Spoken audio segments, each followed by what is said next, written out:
Chief Minister of Tamil Nadu, J Jayalalithaa, leader to many Tamils and Amma to millions, passed away at 68 after undergoing treatment at Apollo hospitals in Chennai for 73 days. On Monday, J Jayalalithaa continued to be very critical and was on life support. At 11:30 last night, she passed away. The funeral with full state honours took place at the Marina Beach in Chennai today. Thousands gathered, in fact hundreds of thousands gathered to pay their tributes. Before that, the dignitaries as well paid tribute to her. In fact, we are also now in this show going to open up our phone lines. You can see the number is just flashing there, 0120-436-9674. We'll show you what happened today. We'll play out a story about the final journey of J Jayalalithaa. While the number flashes, you may call in to make short comments on the legacy of J Jayalalithaa. It says, confirms the information that J Jayalalithaa has passed away. And with that, at the stroke of midnight, a pall of despair descended. Tamil Nadu's beloved Amma was no more.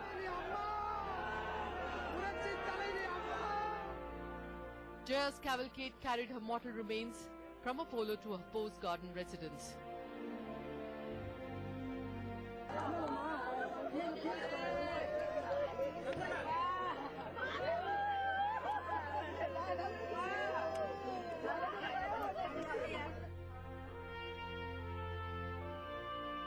At 6 a.m., she was taken with full state honours to Rajaji Hall, where once her mentor MGR's body was kept in 1987.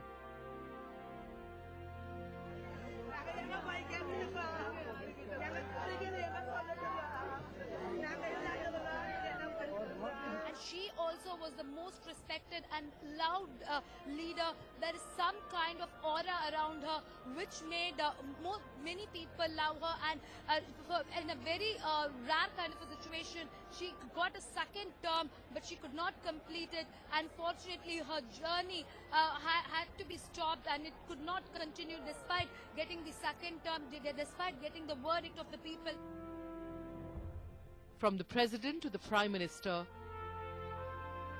from her allies to her foes, everyone agreed the loss is irreparable. The final journey of the matriarch of Madras was from Rajaji Hall to the marina for her final rites. She was an indomitable fighter and she was a very big popular figure. It's a big loss to our country and politics.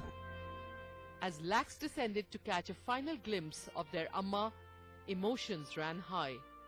She was a very, very charismatic leader. She had suffered a cardiac arrest, and after which the carriage is being taken. Jaya will rest next to her mentor MGR and Annadurai, but will live on forever in the hearts of people. Bureau Report, NewsX. An iconic figure in Tamil Nadu, J Jayalalithaa, laid to rest at the Marina Beach in Chennai today. Lakhs of people were there. Earlier, dignitaries, including the President and the Prime Minister, paid tributes to her in Chennai. The questions now, what next? The new Chief Minister is in place, O. Paneerselvam, a confidant of hers, but the post of leader of her party, the AIDMK, the General Secretary's post is still vacant.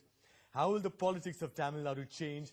What does all this mean for the four main parties of Tamil Nadu, the AIDMK, the DMK, the BJP and the Congress? We are happy to receive your calls. Our call lines are open. The numbers flashing regularly on the screen, 0120-436-9674. We've got a caller right now. Kiran is on the phone line from Kerala.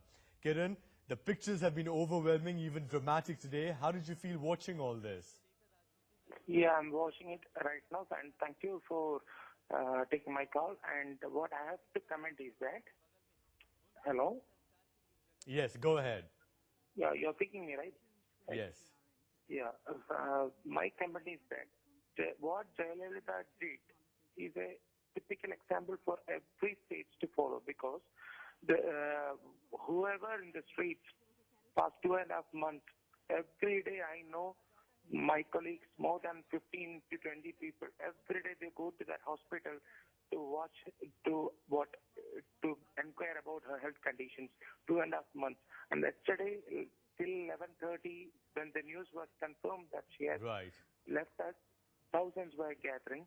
And one thing I'm making it very sure, these people who are gathering there is not for any photo op. It's a real tribute to Jayalalithaa. All right, Kiran, I'm so sorry because of lack of time. We'll have to interrupt away, but thanks for joining us and sharing your sentiments with us. In fact, we are now joined by Apollo Hospital Vice Chairperson, Ms. Preetha Reddy, who shares the last moments of Jayalalithaa. She's the daughter of the chairperson of Apollo Hospitals, Pratap C. Reddy, and of course the family has known Jayalalithaa for 4 decades and was right there for the last 74 days in the hospital while she was over there. I think it's the saddest bit of news. It's not small. We are devastated by the loss. For the state of Tamil Nadu, it's a huge, heart-rending loss. For the country at large, she was a wonderful leader, and it's a loss for the country because the amount Amma has done for the state of Tamil Nadu is incredible. You know, nobody has done in terms of her schemes for the masses. It's a safe place for women and children, and I think that's a great achievement. Our law and order has been superb. The governance has been phenomenal in the state, so I think she's done a lot for the state, and may her dreams continue. May the governance standards she set continue and get even and better. She was a people for the masses. People loved her. Her charisma was incredible. We have known her personally. My father has known her personally for 40 years. He used to treat her, as a physician before, but we've known her. And I think the loss has been tremendous. For the teams who worked so hard for her relentlessly, 24/7, the doctors' teams, the nurses, the paramedical teams, I think they were devastated by the loss because they really wanted Amma to get well, get better, and go home. And that's why, as I've been saying, it's a very humbling experience that in the hospital we work so hard to see that everything goes well for the patient, they get better and they go home. But there is always the hand of God above us, and at that point we realize that we're human beings after all and we cannot control destiny. And it makes us sad, we grieve her deeply, but we know that we worked very hard, especially the team looking after her did an incredible job. Some people didn't go home for months. So, God bless all of them. But what exactly went wrong with her? What exactly was her health condition? A bit about her medical history. And when she came in on 22nd of September, what happened? I'm not a doctor, and I run the hospitals, and I ensure the fact that people get high standards of clinical medicine, and I know we could do that. But typically her health condition is a private issue, and we follow the highest levels of patient privacy and standards. So I think that you will have to ask the government and her treating doctors. And also, is that the reason why we did not get regular health bulletins? Only after a while the regular health bulletins started coming. No, I think the health bulletins came when it's relevant, and we are here to look after the patient, not to talk to the public when it's not required, and I think that was done very well by the teams looking after her. And when she was in the hospital, ma'am, you must have surely interacted with her. How was she? What were your last memories of her? She was a person who was warm, compassionate, highly intelligent, and with a great sense of humor. So she took the time to speak to the nurses, to the doctors.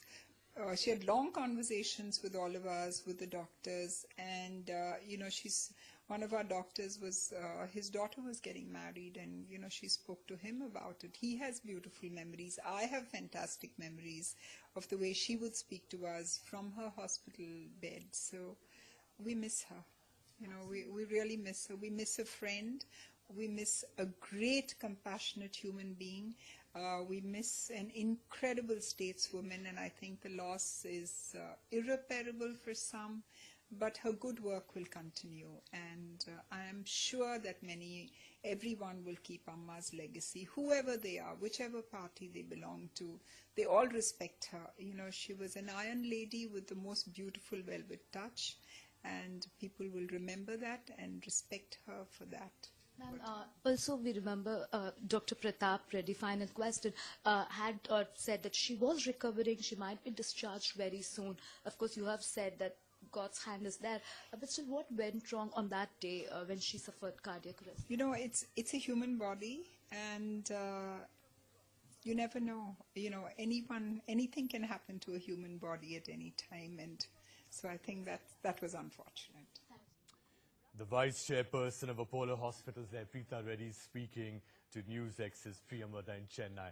Now, in a 3-decade-long political career, Jayalalithaa emerged as one of the strongest political contenders, both at the state and at the national level. Her speeches reflected her love for the people and the issues that concern them. So we've put together 3 of Jayalalitha's most iconic speeches. மக்களால் நான், மக்களுக்காகவே நான் என்பதை அடிக்கடி சொல்லி வருகிறேன். அதைப் போலவே மக்களால் எனது தலைமையிலான அரசு, மக்களுக்காகவே எனது தலைமையிலான அரசு என்பதையும் சொல்லிக்கொள்ள விரும்புகிறேன். மக்களால் இந்த அரசு, மக்களுக்காகவே இந்த அரசு. Just handed over a letter to the President communicating the decision of the AIADMK to withdraw its support to the government headed by Shri Atal Bihari Vajpayee with immediate effect. We feel that this government is a threat to national security, and this government is simply not interested in taking steps to protect the nation's sovereignty and security. This is the reason why we are withdrawing support. In most places of the state, there was no drinking water to be had. The whole of Tamil Nadu had become one big garbage dump in the last 5 years. So one could go on and on in this fashion. The only thing that everyone did, everyone in power the last 5 years, was to just amass money through any illegal means. The main reasons are all pervasive corruption from the top to the bottom, total lack of governance, nepotism, domination of one family, not just in all areas of government, but in every business, every trade. Everything was monopolized by one family. There was no freedom of expression, no freedom of the media either, no freedom of speech. People felt they were living in Hitler's Nazi Germany or in Mussolini's Italy or in Idi Amin's Uganda. And people could not access basic amenities. There was no power to be had. In most places of the state, there was no drinking water to be had. The whole of Tamil Nadu had become one big garbage dump in the last 5 years. So one could go on and on in this fashion. The only thing that everyone did, everyone in power the last 5 years, was to just amass money through any illegal means. There was a total lack of governance. So the people decided that they had had enough of all this, and they had decided to throw out the DMK government. And the moment they got an opportunity, they did it in a silent revolution. நிதர்சனமான உண்மையை இந்த நேரத்தில் அவர்களுக்கும் புரிய வைக்கிறேன், அனைவருக்கும் புரிய வைக்கிறேன். அனைத்து இந்திய அண்ணா திராவிட முன்னேற்ற கழகத்துடன் கூட்டணி சேர்ந்ததால் தான் தேமுதிகவுக்கு இத்தனை சட்டமன்ற உறுப்பினர்கள் கிடைத்தார்கள். அதனால் தான் அவர்களுக்கு எதிர்க்கட்சி தலைவர் அந்தஸ்தும் கிடைத்தது, பிரதான எதிர்க்கட்சி என்ற தகுதியும் அந்தஸ்தும் கிடைத்தது.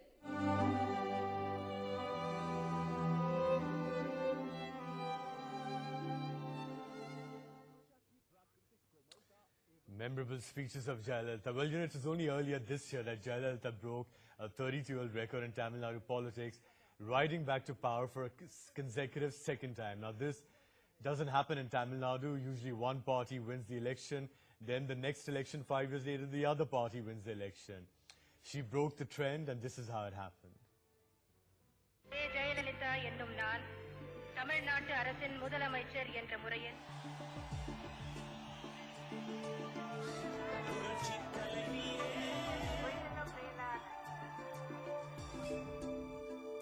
These two figures have dominated Tamil Nadu politics for decades, and 2016 was no different. All political pundits looking at the yo-yo trend of Tamil Nadu politics had predicted that the DMK would come back to power. Jaya's conviction in the DA case and the chaos after Chennai floods were two issues that Jaya's political rivals were heavily banking on to ensure her defeat on the back of a predicted anti-incumbency.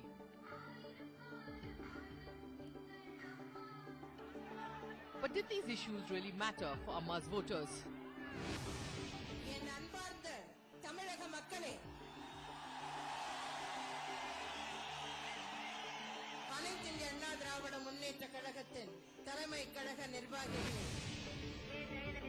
Jaya bucked the trend and made history, ending a 32-year record in Tamil Nadu politics. She came back with a bang as the Chief Minister for the second consecutive term, and there was widespread jubilation, especially among the women. It was open season in Tamil Nadu, as Jaya had promised a number of freebies to voters in her election manifesto. Gold ornaments for brides from families below the poverty line, 50% subsidy for working women to purchase mopeds, free mobile phones, and 500 rupee gift coupons on Pongal were some of her sops, and they went a long way in propelling her to victory. So what was this force that propelled her to a historic win and stalled the trend in Tamil Nadu politics? Many say it was her bounty. A benevolent Amma who gave generously and made life easy for her people, especially the women. From free mixer grinders to gold ornaments for poor brides, a 50% subsidy for working women to purchase mopeds and free mobile phones. All were election promises made in her manifesto. Amma promised and gave, and that benevolence propelled her to a victory.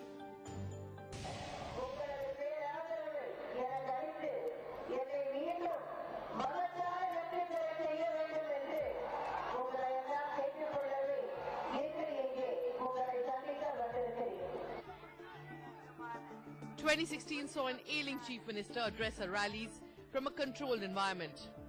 Her speeches mostly focused on the same themes in her urban and rural rallies, where she detailed her achievements and figures of growth from a sitting position.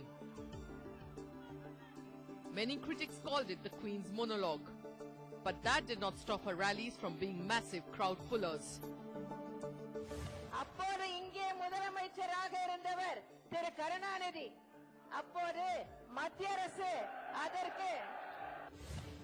The only time some spontaneity appeared in her speeches was when she attacked her biggest political rival, Karunanidhi and the DMK.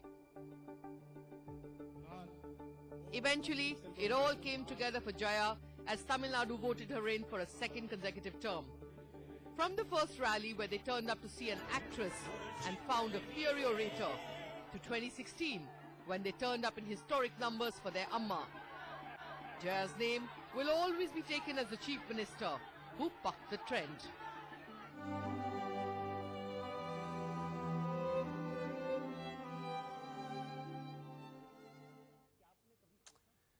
A mentor and a protege who created magic on screen before ruling the state of Tamil Nadu. It was MGR who spotted the politician in Jayalalithaa, gave her entry into the parliament and instilled in her a sense of belonging in Tamil politics. Here's a look at their journey rather, of trial and triumph.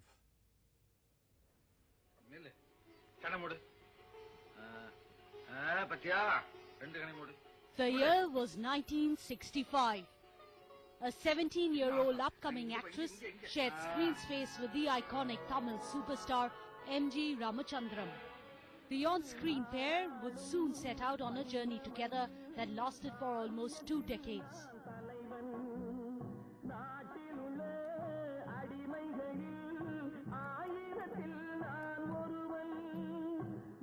First as co-stars, later as political mentor and protege. They were loved by the masses. The silver screen collaboration then lasted for 28 films, ending with blockbuster Pattikattu Ponnaiya in 1973.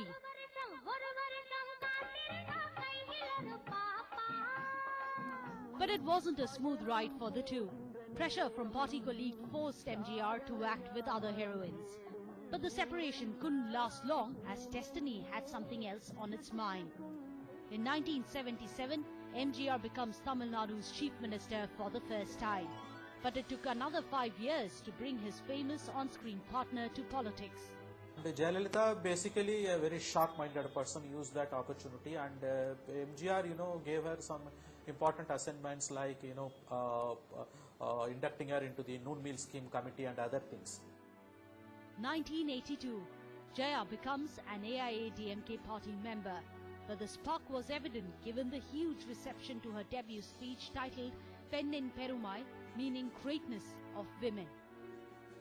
In just a year, MGR appointed his protege as party's propaganda secretary, before sending her to Rajya Sabha, where she served till 1989.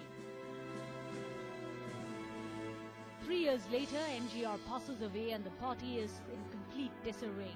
Many still vividly remember the image of Jaya being pushed and abused.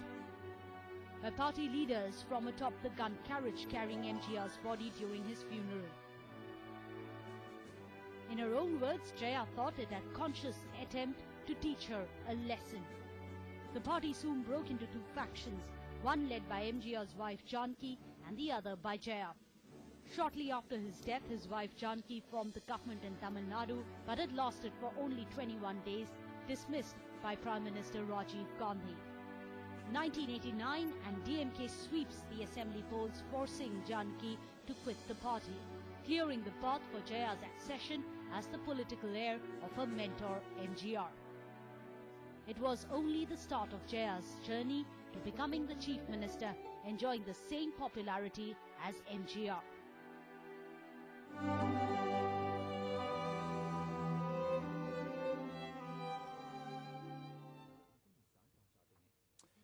Rivalry and politics go hand in hand, but few match the bitterness that Jayalalithaa and M. Karunanidhi shared.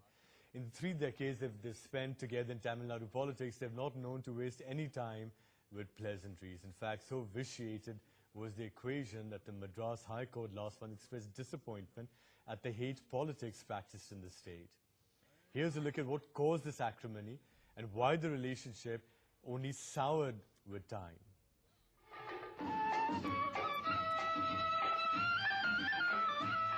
When Jayalalithaa made her film debut, Karunanidhi, a successful and much sought-after scriptwriter, was already deeply engaged in politics. But decades later, their paths would cross, as would their swords, in what was to become one of the most vitriolic relationships in Indian politics. The die was already cast, with Jayalalithaa entering politics at the behest of MGR, Karunanidhi's bête noire, in 1982. But it took 7 years for the rivalry to come to a head. It remains one of the most disputed, dramatic and unfortunate episodes of Tamil Nadu politics. What happened was, 91-96 there was a series of corruption cases, and one of the cases the High Court judge even said why no action was being taken against her, and Karnataka very reluctantly arrested her and put her in jail. And of course she was in jail for 10 days and she got bail. She felt utterly humiliated. She vowed to take revenge on that. And then when she came back to power, she arrested Karunanidhi, but she could not make out a case against him, any corruption or anything like that. She was dragged out and humiliated. This is tit-for-tat politics. On March 25, 1989, Jayalalithaa, the state's first woman leader of opposition, having united the AIADMK after a succession battle, was attacked by a DMK minister in the state's legislative assembly. She compared herself to Draupadi, said her sari had been pulled and torn, demanding that the DMK government be dismissed. 8 months later, she swept the Lok Sabha election with Ally Congress and in 1991 became chief minister for the first time. 5 years later, in 1996, the Karunanidhi government made sure the disproportionate assets case against Jayalalithaa gained enough publicity and legal procedures were followed. In 2001, Jaya extracted her pound of flesh, putting both Karunanidhi and his son M.K. Stalin behind bars in a sordid episode, criticized for police excesses and abuse of state machinery. Every 5 years, the two leaders replaced each other as chief ministers, reversed schemes, extracted revenge. In 2015, Karunanidhi's party appealed against Jayalalitha's acquittal at the Supreme Court in the disproportionate assets case. The DMK chief raised questions about the chief minister's health that followed her to Apollo Hospital in September this year. But political observers say Jayalalithaa may have dealt the final blow, doing what her mentor did 3 decades back, keeping Karunanidhi out of power for 2 consecutive terms.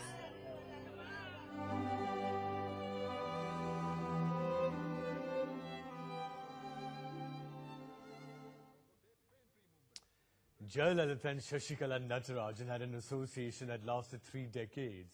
Their friendship saw many ups and downs. There was love, affection, commitment, emotions, blackmail and betrayal, no less than a Bollywood potboiler. Many call Jaya and Shashikala alter egos of each other. Though Shashikala held no political post, she was a power center and Jayalalithaa depended on her for advice. The question is now that with Jayalalitha's passing, what kind of power will Shashikala now wield?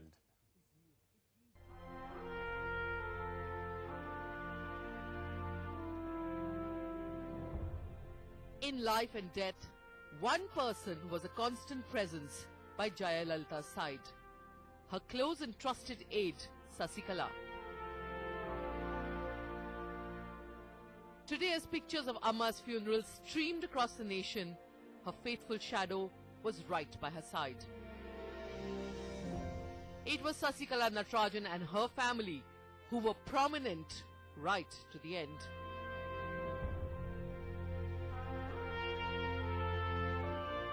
The dominating presence of Sasikala in a black sari and red-rimmed eyes was seen by many as symbolic of the access to power that the former video store owner enjoyed for decades as the other occupant of Jayalalitha's Pose Garden home in Chennai. Shashikala could have been behind the scenes all this while, but one cannot rule out that important leaders in the AADMK were handpicked by Shashikala. The new Tamil Nadu Chief Minister O. Paneerselvam is a Shashikala loyalist and also belongs to her community. While Jayalalitha's word was ultimate, Shashikala also had a say in the party. In the coming days, Shashikala will obviously try to bring the party under her wings. By dint of her closeness with Jaya, Sasikala has, after her demise, emerged as a key figure in Tamil Nadu politics. Sources say that Sasikala's choice will eventually be selected as the General Secretary of the party now. With the passing away of Jayalalithaa, the undisputed leader of the single largest party in Tamil Nadu, another era in Dravidian politics has come to an end, and the AIDMK is now at crossroads to reinvent itself. It is going to be interesting to watch how the AIDMK will be in a post-Jayalalithaa scenario. 59-year-old Sasikala has never held a post in the party or government, and that is how Jayalalithaa preferred it for close to 3 decades. Though the former CM confided in her and relied on her for advice, the other disadvantage in Sasikala's corner is that she faces corruption cases linked to her unaccounted wealth and land deals. Sources say many AIADMK leaders feel inclined to distance the party from these cases. Remember that stories of Sasikala and her family making money by wrongful means were cited as one of the main reasons for the defeat of Jayalalithaa in the 1996 elections. Sasikala and Jaya have had an association since 1980s, and the former soon became a permanent fixture in Amma's life.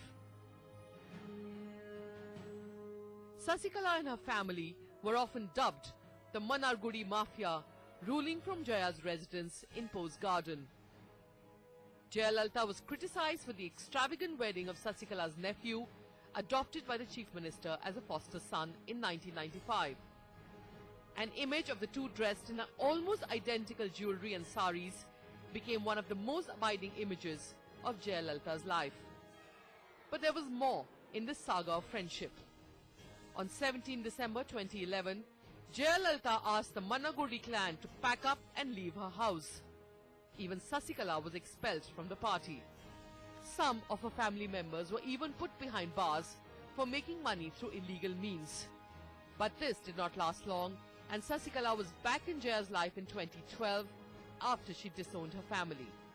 Jaya and Sasikala were sometimes called alter egos, and in the 3 decades of friendship, there was love, affection, commitment, emotional blackmail and betrayal. With the death of J Jayalalithaa, is this the end of Sasikala in Tamil Nadu politics, or will she continue to be a key player? Whatever be the case, she will have to hold a key position in the party to have power in Tamil Nadu. With Priyamvada, Lokpriya and Madhav Das Gopalakrishnan in Chennai, Geeta Mohan for NewsX.